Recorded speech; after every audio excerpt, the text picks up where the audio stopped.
Hi అండి. Mutton fry చేస్తున్నాను. ఇలా చేసినట్లయితే చిన్నపిల్లలు కూడా ఇష్టంగా తినేస్తారు.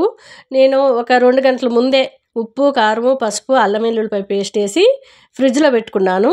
ఇప్పుడైతే సాయంత్రం వండుతున్నాము. మార్నింగ్ తెచ్చి అలా పెట్టుకొని ఇప్పుడు సాయంత్రం అయితే నేను వండుతున్నాను. చాలా టేస్ట్ ఉంటుంది. పిల్లలు కూడా చాలా ఈజీగా తినేస్తారు.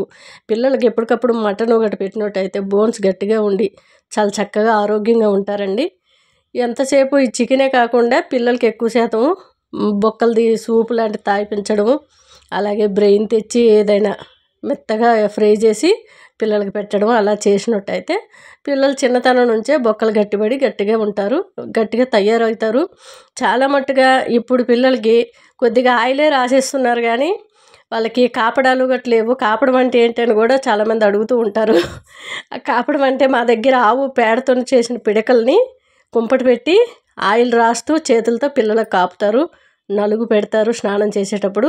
కాపిన తర్వాత ఒక 2-3 గంటలు అయిన తర్వాత చక్కగా వాళ్ళకి స్నానం చేయించినట్టయితే ఎక్కువ టైం నిద్రపోవడమే కానీ నలుగు రుద్దుడులో కానీ ఇప్పుడు అవాంఛిత రోమాలు అంటారు ముఖం పైన, అవి రాకుండా ఉండే అవకాశాలు ఉంటాయి. బాగా నలుగు పెట్టాలి పిల్లలకి.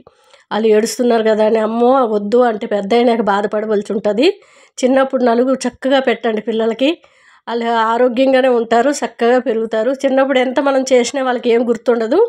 పెద్దగా అయినాక అప్పుడు ముఖం పైన కానీ ఎక్కువగా మీసాలు లాంటివి రావడం కానీ పిల్లలకి, ఆడపిల్లలకి మెయిన్ చాలా కష్టంగా ఉంటుంది. అవి తీపించుకోవడం అవంతా పెద్ద పని.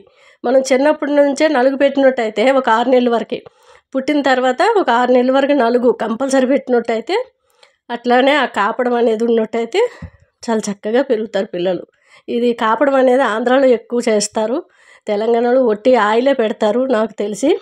చాలా చక్కగా ఉంటారు పిల్లలు. ఒకసారి ట్రై చేయండి. నేను ఎల్లుల్లి రెబ్బలు కొద్దిగా తీసుకొని చిల్లాపల్లి దంచుకున్నాను. ఒక 3 ఉల్లిగడ్డలు సన్నగా తరుక్కున్నాను. అట్లనే 3 టమాటాలు. ఇది మటన్ ఫ్రై ఇలా చేసినట్టయితే పిల్లలు చక్కగా తినేస్తారు. కాస్త కారం తక్కువ చేసుకొని వేసుకుంటే సరిపోతుంది. మా మనవరాలు తింటుందని కొంచెం కారం అయితే తగ్గించేసాను. స్టవ్ మీద కళాయి పెట్టుకొని ఆయిల్ వేసుకొని ఉల్లిపాయలు బాగా వేగాక టమాటా ముక్కలు వేసుకొని 3 విజిల్ వచ్చాక కుక్కరు కింద దించేసుకోవాలి. గాలి మొత్తం వెళ్ళాక మూత తీయాలి, లేదంటే ముఖం పగిలిపోతుంది.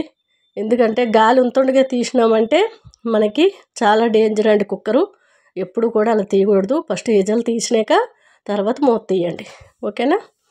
అంతేకాదు, చూసారు కదా మొత్తం ఆ మటన్లో ఉన్న వాటర్ అంతా కూడా ఇంకిపోయే వరకు ఫ్రై చేసుకొని స్టవ్ బంద్ చేసినాక ఎల్లుల్లి రెబ్బలు, నిమ్మకాయ ఒక సగ భాగం పిండాను. బాగా ఫ్రై చేసుకుంటే చాలా టేస్ట్ అయితే మామూలుగా లేదండి. ఒకసారి ట్రై చేయండి. చాలా బాగుంది. గరం మసాలా వేసుకున్నాను, కొద్దిగా కరివేపాకు, అంతే. సాల్ట్ సరిపోయింది లేనిది చూసుకోండి, మీరు చూసుకొని వేసుకుంటే సరిపోతుంది. టేస్ట్ అయితే చాలా బాగుంది. స్టవ్ కట్టేసినాక ఎల్లుల్లి రెబ్బలు వేసాం కాబట్టి మంచి సువాసనతో చాలా టేస్ట్గా ఉంది. మటన్ ఫ్రై అయితే అదిరిపోయిందండి. 3 విజిల్ వచ్చాక ఇలా వేపుకొని చూడండి, టేస్ట్ మామూలుగా లేదు.